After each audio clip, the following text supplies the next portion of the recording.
ምክንያት ነው። ስሙ እናንተ ቲክቶክ ላይ ስትሰዳደቡ የአንዱ ደጋፊ አንዲ ደጋፊ ሆናችሁ ስትሰዳደቡ ስታለቅሱ የምትኖሩ በጎች አለላችሁም እኔ ሰው እንደሚላችሁ ሞኞች ማለት ነው። ስሙ እዚህ ጋር ሩታ እንደዛ እግዚአብሔርን ብላ እንደዛ ምላ እርጉዝ ነኝ ብላ ያው እርጉዝ አይደለችም። ይሄ ነገር ለምን ተናገሩት? ለምን እንደተናገሩት ይገባችኋል? ኦዲየንስ እንዳይጠይቃቸው በግረ መንገዳቸው ነካ አርገው ተናግረው ለማለፍ ፈልገው አያችሁ።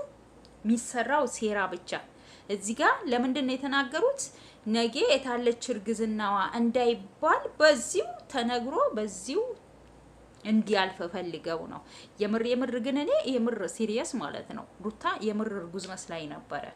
ግን ይሄ ነው በቃ ድራማ ነው የምንላችሁ ይሄ ነው። ስሙ ሩታ እርጉዝ አይደለች። ኦ ማይ ጉድነስ። ለማንኛውም ለዛሬ ይዤላችሁ የመጣሁት ቪዲዮ ይሄን ይመስል ነበር። በቀጣይ ቪዲዮ እስከምንገናኝ ደህና ሁኑልኝ። እወዳችኋለሁ።